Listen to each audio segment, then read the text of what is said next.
Sa unang pagbasa,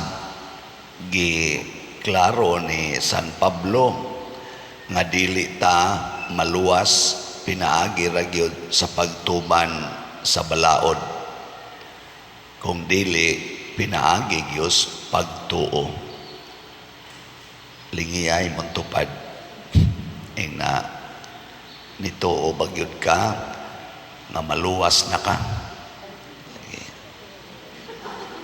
Ana kay usahay moingon dayon kanang naimamatay nako unsa may inyong hunahuna kining patay tuwa na ka ni sa langit o tuas impierno. Wa pa jud ko kasuway ganito bag tuas impierno. Ang tubag yun tuas langit pader. Ana alabi na ana diya sa minteryo kanang death anniversary ya magmisa ya ako kani kang atong gimisahan ron inyong paminaw asa nakani ron tuas langit o sa impierno langit pader. Ana ya ini pangutana nganong langit man buutan man ni siya pader, di man gini siya magbinuang ya kusog man ni kay siyang musimba. Ang pangutana mituo ba siya ni Kristo isip manluluwas? Kay kita ra ba ang atong pagtuo nga kita maoy manluluwas? Kusog kay taana mo na paningkamot gyud, halag gyud paningkamot kay kita lagi mo'y makaluwas. Unsaon na lang padir og dili ko katrabaho. Amo na daghan kay diri magpatabang padir. Tabangi kog ampo nga makatrabaho ko kay kun di ko katrabaho patay gid mi anis gutom. Nga nana ba? Di ba? Murag mga manluluwas. Ambot ka ang mga kandidato karos barangay, sugod na ba sila kumpanya? Di ba ka sila magsigig pasalig, ako'y muluwas ninyo, kanidinib, ako ning luwason, kinib, ako ning luwason. Hilas-hilas lang mo. No, kusog kay tana. Matod pa ni San Pablo, kitang tanan wa gyoy angay ikapagarbo. Kanira baron pangumpanya kusog sa kay mo pagarbo, ako'y nakapahimo anak, ako'y nakapahimo anak. Ang pare sad moingon sad ako'y nakatukod ani tungod din ako na ana ni wa tay angay pasigarbo. Matod pa ni San Pablo ngano man pulos ta nakasala. Kanang sala mga igsoon mao ginay mo banlod nato ngadtos kalautan nya kini sang atong kinabuhi dali ra kay ning batawag to bag huyang kayo. Kanilang akong tingog awa gahapon kusog-kusog gining tingog awa pagkayo ni siya mapagaw hibong lang ko pagkahapon na aksyon na mag struggle akong tutunlan nagmisa ko struggle naman. Wa baka ni maamong sa akong pag-blessing sa mga kandidato gabi. Kusog-kusog pa man to gabi. Wa baka to'y akong giblessingan ato yawanon kayo. Nya nisod nga ring yawa ba. Ubay-ubay man gid sila diri nagpa-blessing. Lipay sa kay ko pero kusog pa man to akong tingog ato. Blessing ko.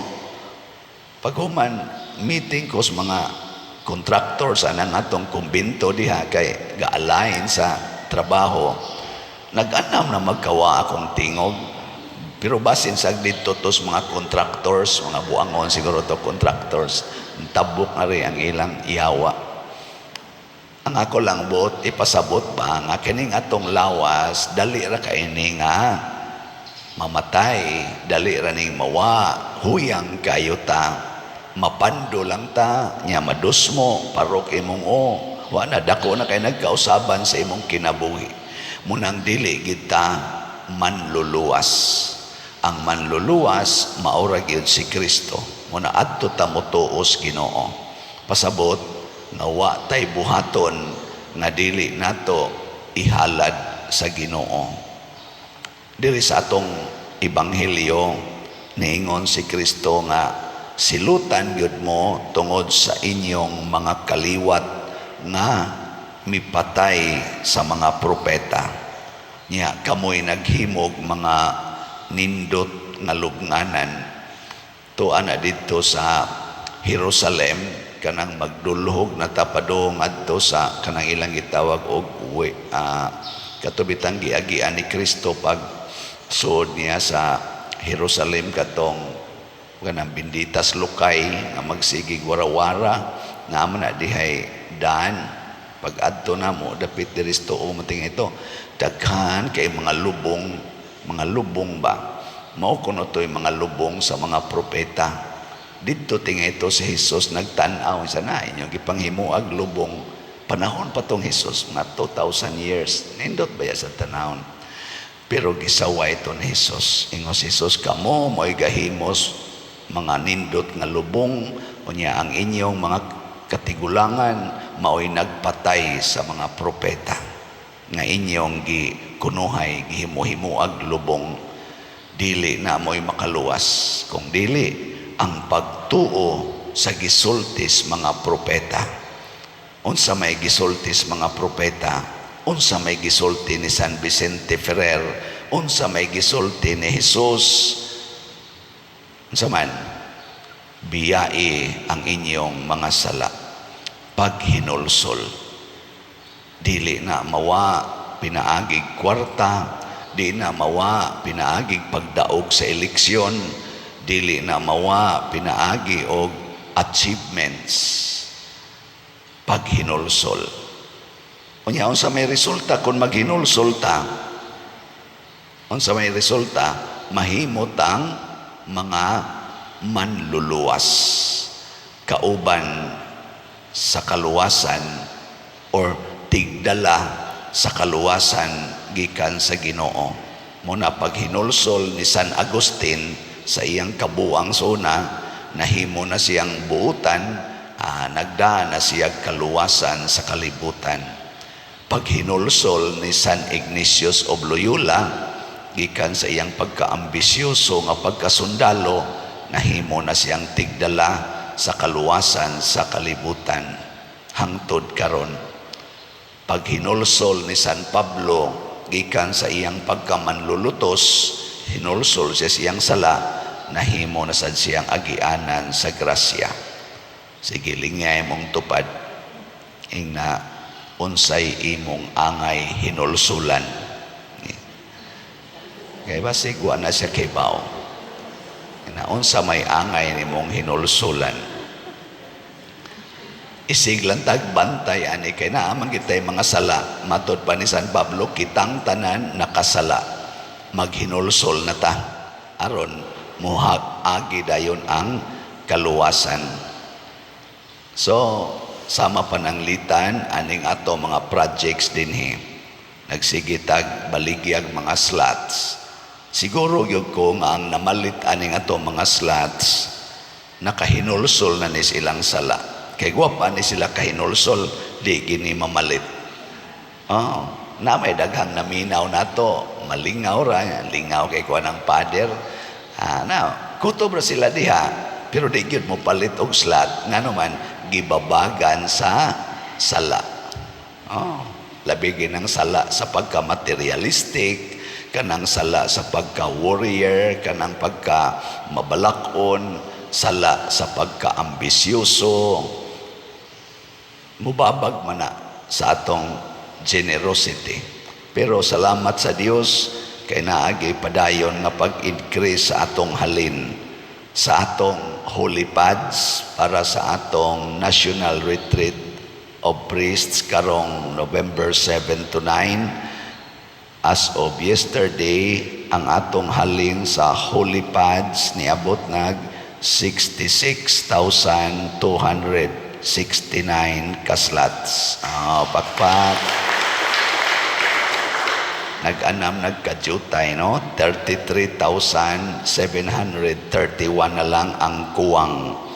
O niya, sa ato sang 30 slot challenge, kaning tag 3,000. per challenge.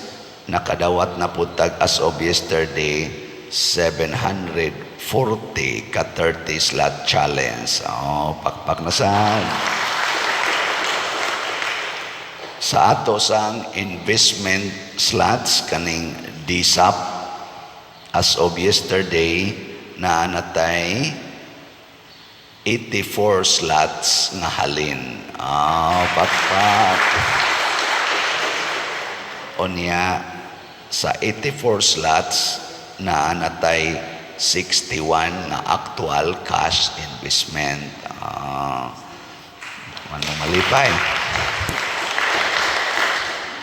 So, basin og mapuhon, ato na ning marimit ang atong partial payment. Basig makahatag tanig mga 30M siguro, partial payment. O di, gamay na lang tagkuwang. Di ba? Mura mamugwa, malipay nga. Mao lagi na, basta di mo palit. Basta di lagi mo palit, digin mo malipay. Pero congratulations sa tanang namalit niya. Naapa may 56 ka DSAP nga available. Ala, kinahanglan na lang tag 56 ka tao nga mo invest og tag 500,000 pesos. First come, first serve na lang ni siya. Ako lang ning gisgutan kay dagko kay ning ato mga proyekto. Dagko bang makaingon ta nga murag imposible matingali ng mabuhat, pero kay Ginoo may gasugo. I believe nga gisugo radyod tas Ginoo ani ato ning buhaton, kay ang tumong alang mas kaayuhan sa katilingban, dili kaayuhan sa particular person, kung dili para gyud sa atong parokya, para sa archdiocese, para sa ato dinhing mga katilingban. Mao ni siya ang kaluwasan. Dili kita mauhinungdan, dili ang atong kabuutan, kung dili ang atong pagtuo ug ang atong pagkamapaubsanon nga magpagamit ta sa Ginoo. Kay mogamit man gini siyag mga tao. Ang atong giingon sa atong salmo, niingon ta diha sa Ginoo anaa ang kaluoy ug ang kapuno sa kaluwasan. Angay gitang kaluyan tungod sa atong pagkamakasasala, pero iya sa tanggi himo nga agianan sa iyang kaluwasan. Atong iampo ang atong mga kandidato, mga politicians, labi na sa mga barangay level karon nga eleksyon, nga muilaon ta sila nga agianan sila sa kaluwasan, dili sila mga manluluwas. O hinaot unta nga sinabtanay sila, maghiusa, magtinabangay, kay pulos man sila agianan lamang sa kaluwasan.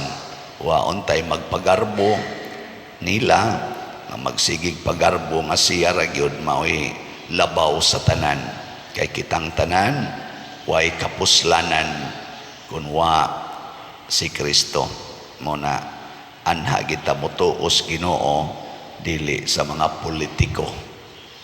Ay mugtuan ang mga politiko ug magsulti-sulti na sila nga maay sila, ay tuo ni Kristo nga mogamit gid siya usahay og mga politiko.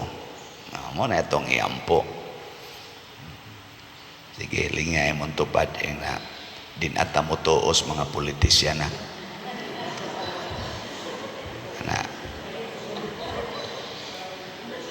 Pero atong tuuhan na sila gamiton sa Ginoo. Adto ta mo tuos Ginoo, dili nila. Pero mo tuo ta, gamiton sila sa Ginoo. Mo na'y atong himuon. Sige, manindog data.